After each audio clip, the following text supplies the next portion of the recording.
दोनों का मान भंग का आप उदाहरण बता रहे हैं। एक इसको जरा बताइए। एक अस्मिन परांग मुक्तया ओतोत्तरम तान्यतो रण्योन्यस्य हृदय स्थिते प्यनुनये संरक्षतोर गौरवम् दंपत्यो सनकैरपांग बलनान मिश्री भवच्चक्षुषो भग्नो मानकली सहास रभस व्यासक्त कंठग्रह।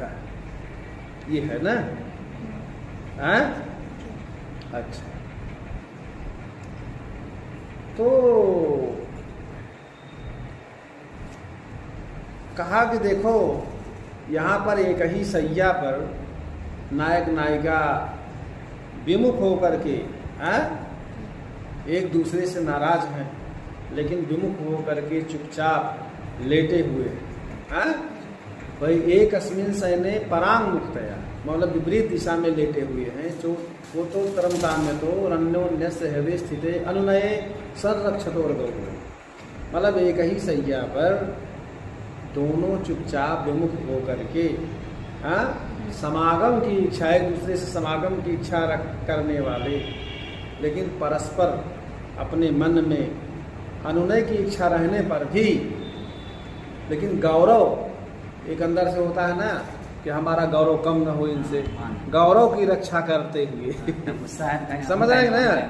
तो क्या करते हैं, धीरे धीरे अपने क्या किए कि दंपत्यो सनकैरपांग बलनान मिश्री भवच्चक्षुषो हो, धीरे धीरे अपने नेत्र को क्या नाम से सम्मिलन करते हुए, परस्पर नेत्रों को सम्मिलन करते का होने से नायिका और नायक का भग्नो मानकली सहास रवसव्यासक्त कंठग्रह, मतलब नायक और नायिका हास्य पूर्वक वेग से, जब हास्य पूर्वक क्या नाम से एक दूसरे को जब देखे तो हंसते हुए वेग से कंठग्रह, दोनों एक दूसरे का आलिंगन होने से प्रणय को का कलह जो था वो भंग हो गया, अर्थात दोनों का प्रेम, मतलब दोनों का जो मान था वो भंग हो गया, खत्म हो गया।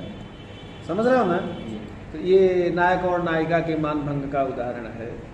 अर्थात अत्र नायिका नायकयोर उभयोरपि अनुनयात प्रागेव मानस्य भंग, इसमें शार्दूल विकृत छंद है।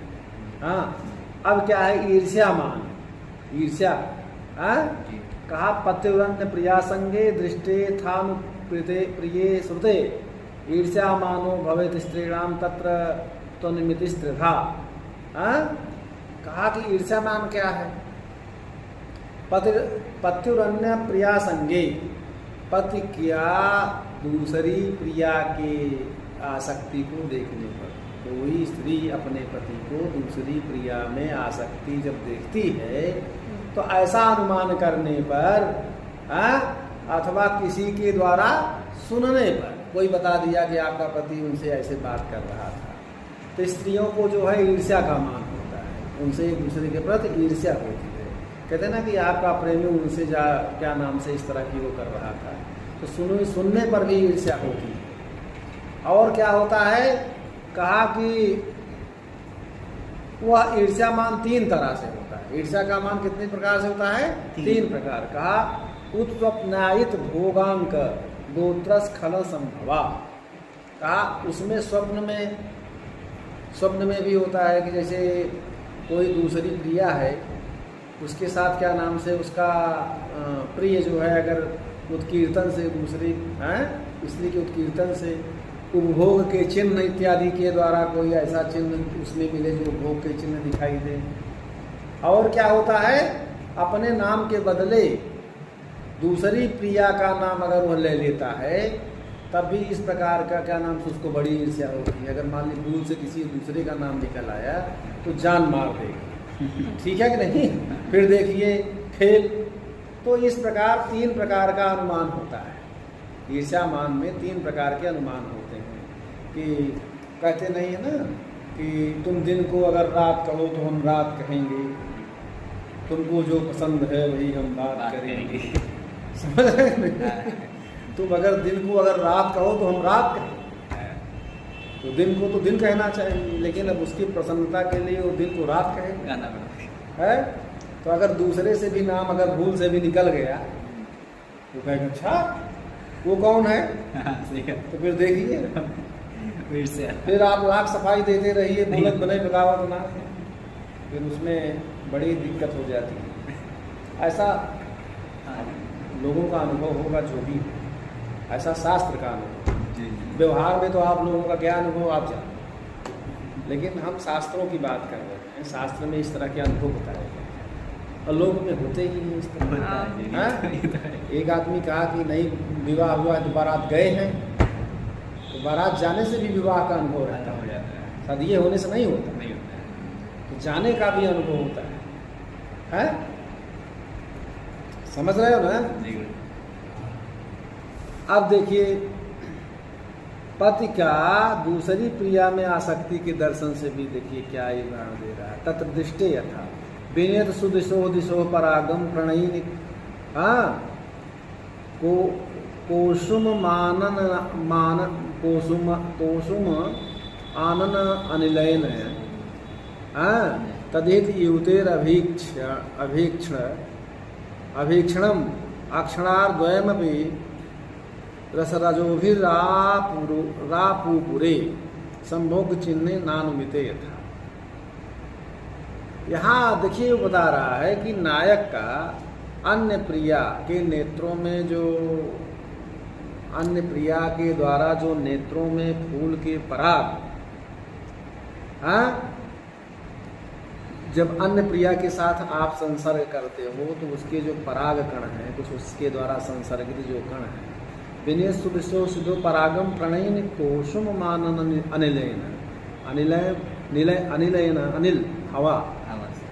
तो कहने का मतलब है कि नायक जो है अन्य प्रिया के द्वारा नेत्रों में पड़े हुए जो उसके पराग हैं, वो पड़े हुए फूल के जो पराग हैं, उन परागों को जब हवा चलती है तो मुख में पड़ा हुआ है, हवा के माध्यम से वो मुख में आया, और हवा जब हटती है, हवा के द्वारा जब वो हटाए जाते हैं तो सपत्नी मानी जो दूसरी नायिका है, जो दूसरी नायिका है, तो वो दूसरी नायिका अर्थात जो सपत्नी दूसरी नायिका है, उन दोनों के नेत्रों, उसके द्वारा जो क्या नाम से जब इस तरह की क्रिया देखती है तो उसके नेत्र क्या होते हैं, रास रजोभिर रापूपुरे, मतलब नेत्र जो है क्रोध से रजोपूर्ण हो गए। रजोपूर्ण माने लाल हो गए, क्रोध के कारण नेत्र लाल हो गया।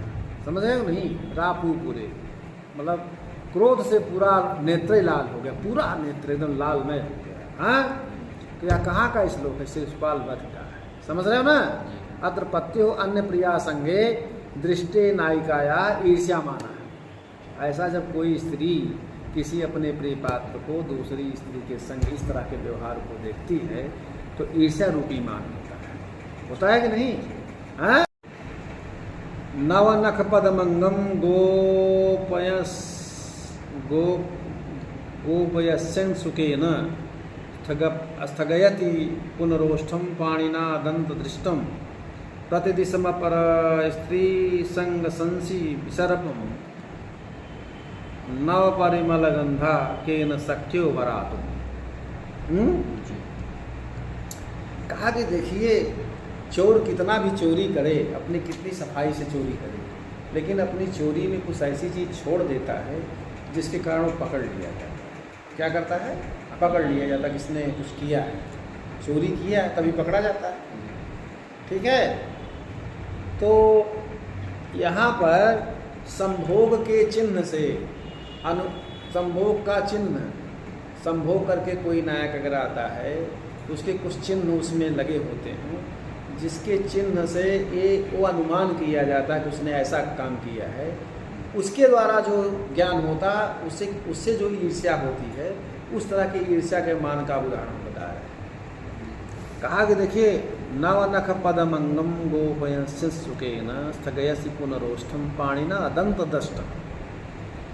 मतलब कहने का मतलब है कि दूसरी स्त्री के साथ में आसक्त नायक को नायिका क्या कह रही है। नायिका समझ गई उसके इस क्रियाकलाप को, फिर वो कह रही है कि नखक्षत हमसे ये जो आपका ये नखक्षत छिपा रहे हो, नखक्षत हुआ तो आदमी छिपाता है, हाँ, कहा जो नया नया नखक्षत हुआ है, अब तुम जो इसको हमसे मतलब ऐसे चिन्ह वाले जो तुम हो, इस अंग को वस्त्र से छिपाते हो, वस्त्र से वो ढक रहा था, कहा इसको जो तुम वस्त्र से छिपा रहे हो, हाँ?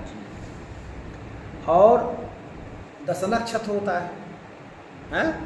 दशनक्षत हो, दशन मतलब दांत, तो ओष्ठों को हाथ करा करके ऐसे छिपा रहे हो, तो ये जो छिपा रहे हो ये क्या नाम से, तो ये तो तुम ढक रहे हो, हैं? मतलब छिपा रहे हो। लेकिन कह रहा प्रतिदिशम अपर स्त्री संग संसी विसर्पम, अर्थात दूसरी स्त्री के द्वारा दूसरी स्त्री के साथ समागम जो तुमने किया है, उसको यह जो सूचना फैल रही है चारों दिशाओं में, नव परिमल गंधा के न सक्यो बरातुम, कहने का मतलब कि दूसरी स्त्री की समागम की सूचना प्रत्येक दिशाओं में जो फैल रही है, इस नवीन परिमल गंध रूपी सूचना को किस उपाय से तुम इसको छिपा सकोगे, हाँ?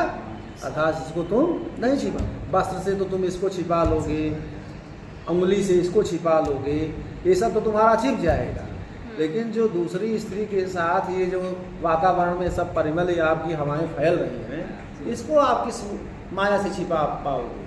न वहाँ वस्त्र डालने से छिपेगा, न हाथ रखने से छिपेगा, हाँ? तो इसको आप कैसे छिपा पाओगे, हाँ? समझे तक न? एवं अन्यदपि, इस तरह से अन्य उदाहरणों को भी जान लेना चाहिए। अब मान भंग का कारण क्या क्या है, कैसे मान भंग के कौन कौन से मान, जब कोई स्त्री या कोई व्यक्ति नाराज बिना कारण हो जाए तो उनको किन किन चीज़ों से मनाया जा सकता है, उसके जो है ना, उसके ये जो है ये कारण बताए गए, उसके 6 कारण हैं, उसके 6 कारण शास्त्रों में बताए गए। देखिए, कहा साम भेदोथ दानंच नत्युक्षेपे रसांतरम तदभंगाय पति कुर्यात खड़ उपायान इति क्रमात्। समझे कि नहीं? मान भंग के कारण, पति मान भंग करने के लिए, हैं? पति का मान भंग करने के लिए क्या होता? साम, भेद, दान, नति, समझ रहे हो ना? जी।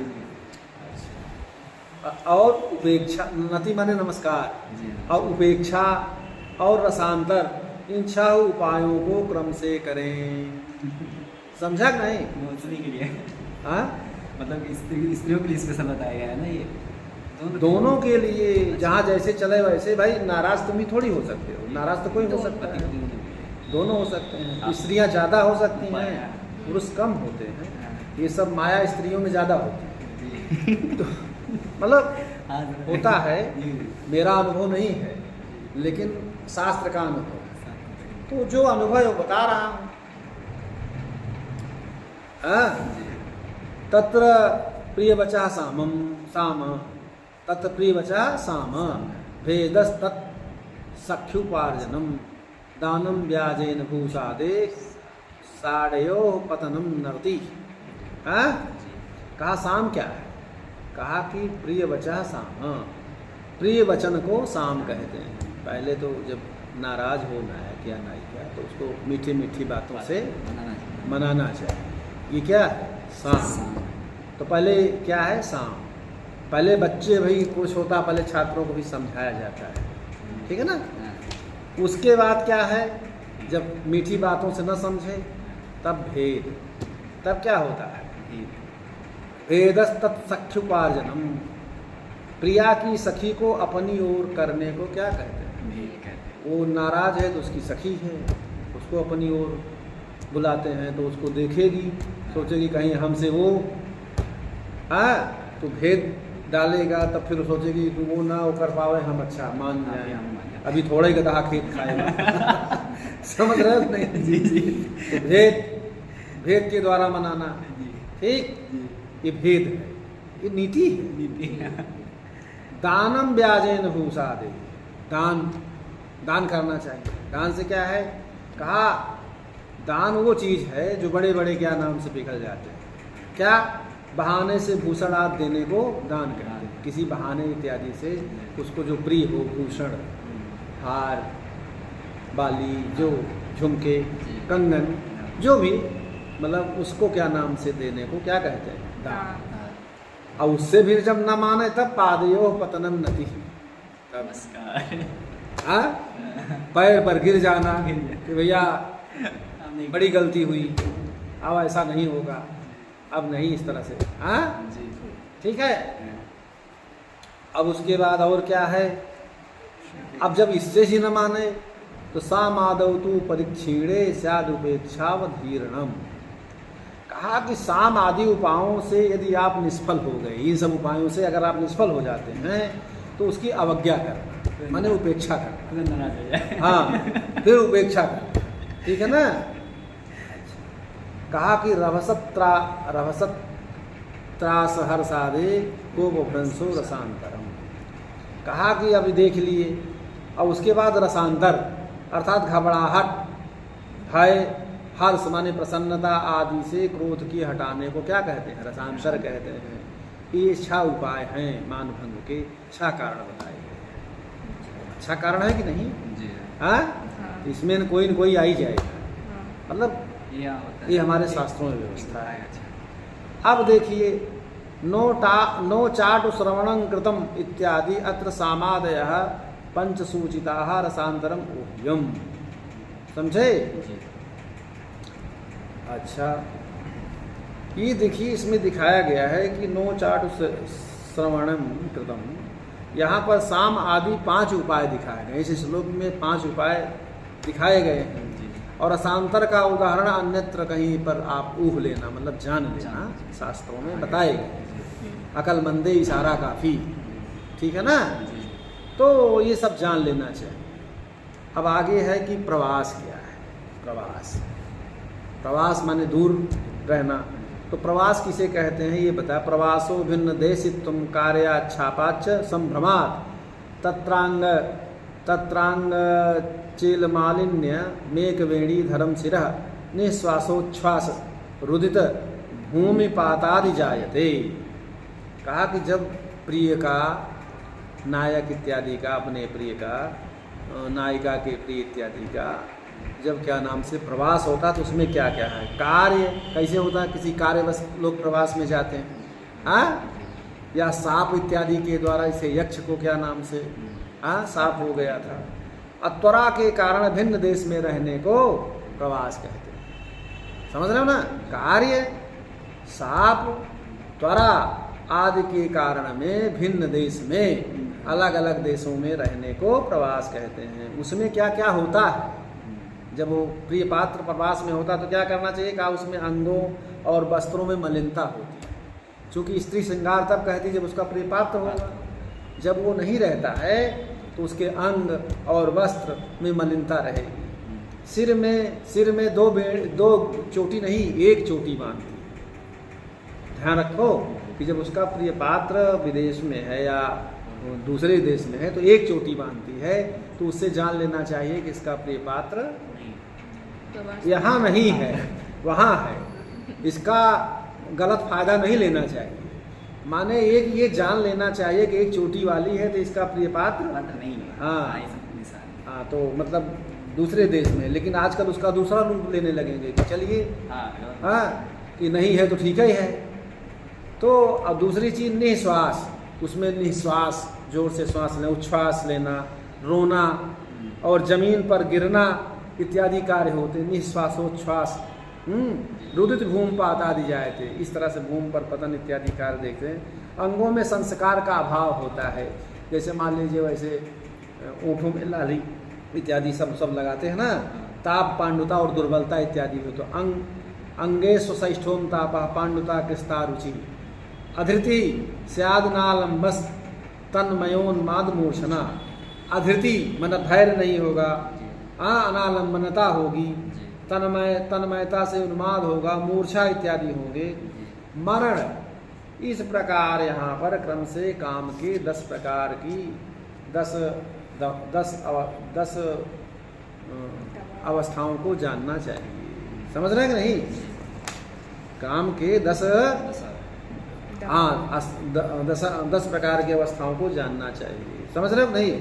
10 संख्या का क्रमाज गया। समझ रहे हो नहीं? ये काम की दशाएं हैं, काम की अवस्था, एक 10 प्रकार की काम अवस्था है। प्रवास की उत्पत्ति हो तो ऐसा। हाँ, इस तरह के काम की 10 प्रकार की अवस्थाएं होती हैं। जिसका प्रिय पात्र बाहर हो तो काम तो होता है ना, तो वो काम की 10 प्रकार की अवस्थाएं इस तरह की होती हैं उस समय। उसमें से लक्षण पाए। हाँ, कभी कभी उस जिसके पति मान ले 2-2 साल 3-3 साल 66 साल लोग नहीं आते थे, सोचिए तो उनकी क्या दशा होती है। हाँ, ये सब काम की अवस्थाएं, ये साहित्य शास्त्र है। और बताएं? हाँ, यहाँ तक कर दिया। अच्छा, कहा मृतिश्चेति क्रमाज्ञेया 10 स्मर दशा इह है असौष्ठवम मलापत्तिस्तापस्तु विरहज्वरः अरुचिर वस्तु वैराग्यम सर्वत्रारागार्दिता धृति अनालंबनता चापि शून्यता मनसा स्मृता तन्मयम तत्प्रकाशो ही पायाभ्यंतरस्तथा। यही है ना? कहा मलिनता को, असौष्ठव, विरहज्वर को ताप, और वस्तुओं के वैराग्य को अरुचि, ये सभी विषयों में अभिलाष न होने को क्या कहते हैं? अधृति।